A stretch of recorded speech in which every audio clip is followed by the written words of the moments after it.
Our lawyers want you to know that when you attend any of our webinars or watch any of our movies, you're agreeing to the terms of service located at the link on the screen. We're also required to provide this abbreviation of what our terms of service include.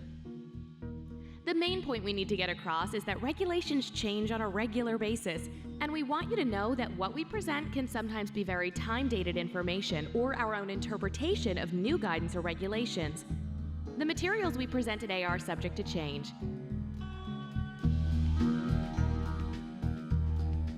Also, whenever we provide free boilerplates as part of our webinars or movies, we're required to point out our transfer of copyright agreement, which is also located on our website, in our IT resources library. You can read it by going to the link on the screen.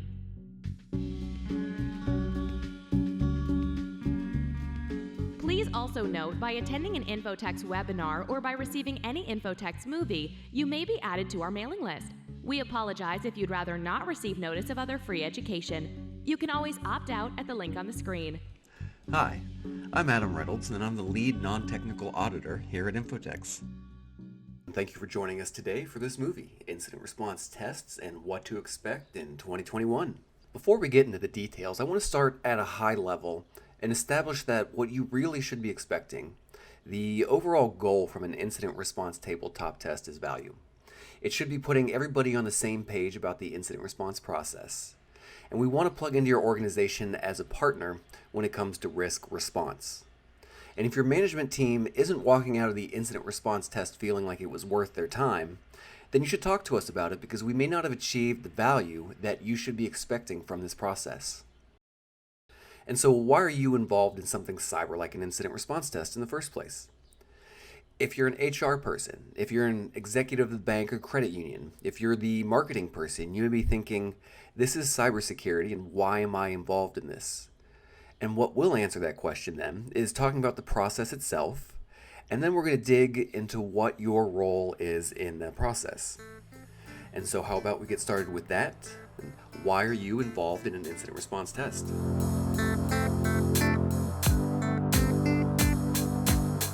And really, let's kind of back away a little bit and just talk about why we're doing tabletop tests on our incident response program in the first place.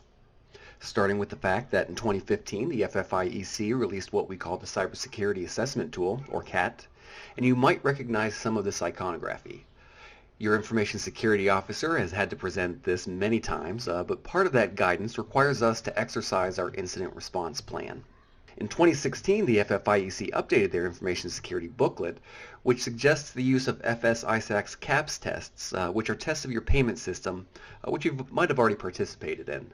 But this is not that type of test. This is a test of your internal systems, a test of your incident response team. And this test really requires management and not IT to conduct the tests. And by the way, the information security booklet, I believe the exact words out of it are periodically test incident response procedures, which should address escalation, remediation, and reporting of events and incidents.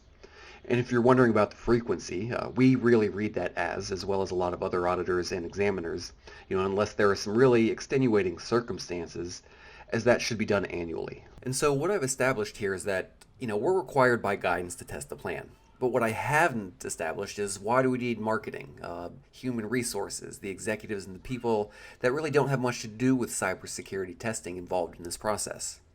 So first of all, let me just kind of establish that compliance is not really the best reason. Compliance, at least in cybersecurity, is never really the best reason to do something. But what I'm here to tell you is that, is we have learned that those organizations who have proactively exercised, how they're going to act when they're in that panic, when they're thinking they, may have to notify their customers, or, heaven forbid, when they're worried they're going to have to pay a ransomware. Those organizations that proactively address these situations respond better and can turn those lemons into lemonade. And we've been doing this, since the year 2000, and we've heard again and again from banks saying, holy cow, we've got customers coming into branches giving us kudos from the way we responded to that scary career-threatening event, and putting quotes around event, because not only was it handled well by the incident response team, they were able to turn those lemons into lemonade in some way. Equifax proved that if we don't respond to an incident properly, we can destroy our reputation. And what this test should prove to you is that management does need to be involved when there's a cybersecurity incident. If we have to notify our customers, your marketing people, I'm pretty sure, want to be involved when we're going to notify our customers.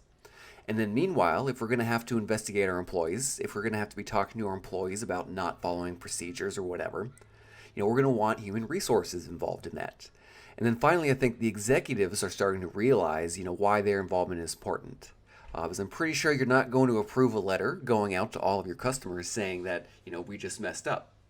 If you haven't been properly trained on how that process works, we have found that if your information security officer or whoever it is that, chairs your incident response team can walk you through a process that you recognize as it unfolds, that's when we're turning lemons to lemonade. That's when we have people coming into the branch giving us kudos even though we just screwed up.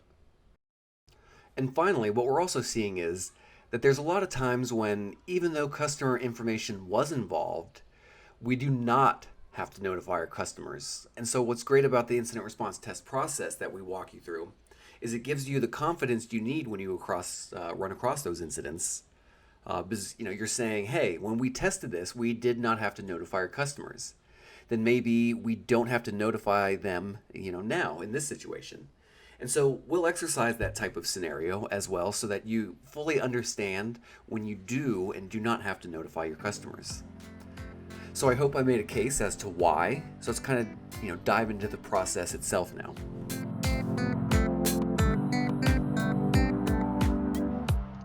The incident response process, by the way, what we want to make sure you realize is we're talking about confidentiality here, not availability. And so, ransomware actually does affect availability, right? And so we do want you involved if there is a ransomware event. We see ransomware as a cyber threat. We see it as something that the incident response team would address, but a tornado taking out your data center, a hurricane wiping out your vendor, those are availability incidents. They're not really cyber incidents. They don't affect the confidentiality, and they don't affect the availability of our network, when it should be running. And so those are tested in a different tabletop test called business continuity tabletop tests. What we're talking about with this test is a test of your incident response plan. That's different than your business continuity program. We have many different ways to test programs and plans and that sort of thing. And what we're really talking about here, for this engagement is a tabletop test of your incident response plan that requires a test plan, minutes of the test, and post-mortem review. You can also get a functional test of your incident response plan by asking and working with whoever is auditing you, whoever's conducting those pretext calls or phishing tests or whatever, to work with you to measure how long it takes to broadcast awareness. And if you're an audit client of infotex, be sure to bring that up and we'd be happy to work with you. And that's really kind of a functional test. It's a test of your overall incident response program, or at least, the broadcast awareness component of it. So the process itself then starts with a kickoff meeting. From there, there's a training meeting. Then there's the actual test itself. And then the post-incident review, or the post-mortem review is what we typically call it. I believe the new guidance calls it a post-incident review. And what I want you to know is that, the fine print here, this is what your information security officer has to make sure is done. We're not going to go into all those details here, but suffice it to say, along each step along the way, there's a lot of work being done in the background. Just so you know that, your ISO is hard at work setting up these things, approving things, that sort of stuff to make sure that this test goes smoothly. And then meanwhile, in between each of these processes, and then actually after the post-mortem review, there's also a lot of work that Infotex is doing as well. The test itself, according to guidance, requires a test plan. It requires minutes of the test, and then it requires a post-mortem review or a post-incident review. And we're going to be helping you with all of that, which really is kind of bringing me to the next point, what your role in the test is. First of all, before we even get into your role, there's a lot of advanced preparation, kind of the details of what I was showing you, that process diagram. We're actually going to have your information security officer send us your incident response program. We're going to review that policy. We're going to review the plan, the tools. We're going to make recommendations, and then you might be involved as an incident response team member. And in terms of receiving those recommendations, deciding whether you want to act upon them, maybe updating your incident response program before we even get to the first part of the test. But that's your role. So that's all being done in the background, with the exception of you might have to read the new incident response plan. But these items, that are read here, this is really what you're gonna, have to work on. First of all, you're going to need to sit down in a training meeting, which usually lasts about an hour. Sometimes they can go shorter or longer, really depends on the number of questions and material to review. But in that, we're going to have a nice little PowerPoint where we present, that and it kind of customized to your plan. We can do that because, of course, we've already reviewed your plan, right? So what we're actually going to do is we're going to go, walk through the plan, and what we, do is go through that page by page, one page at a time. See if you have any questions about this. Is there anything that needs to be updated? We don't usually see people, that are non-technical suggesting too many updates until we get to, that part of the plan where we're listing like phone numbers, that sort of thing. That's where we usually find out, perhaps somebody's name is spelled wrong or, someone has changed their phone number.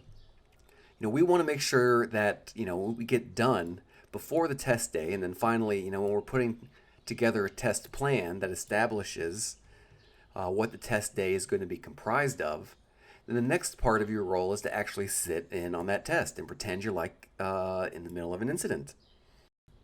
And we usually have between 6 and 8 scenarios that we'll walk you through, which can definitely take the majority of the day. We typically start the meeting at 10 o'clock in the morning. We have lunch during that meeting. During lunch, we may talk to you about some of the scenarios and maybe ask you some questions.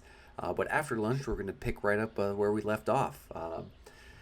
Typically, the meetings last till 2 or 3 that day. And in a completely separate meeting, we have the post-mortem review after that.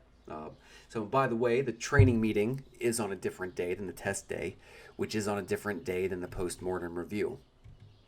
And for the post-mortem review, what we'll do is put together a report that you own. It's your report, but we go over that report with you. One of the things we always worry about is people rushing through the post-mortem review process, both in an actual incident and in an incident response test. One of Dan's sayings that he used to use to try to encourage people to take the post-mortem review process more seriously is that if hindsight is 20/20, why not document what we're seeing so that the next time we do an incident response test, the next time we actually have a live incident, we are able to do a better job. And so with that, I want to go ahead and just kind of quickly show what the deliverables are from the incident response testing process. And in order to protect the names of our clients and stuff, we don't have a lot of deliverables in here, but suffice it to say that, the first step again is we'll get your incident response program documents. We'll review them. We'll work with the ISO to queue up possible changes to it that you then, as an incident response team member, may or may not approve. And we'll also do an insurance review if it's included in your engagement, where we will take your cyber insurance policy or other insurance policies and review them. And we'll fill out and populate a spreadsheet that ends up delivering a table to your incident response plan.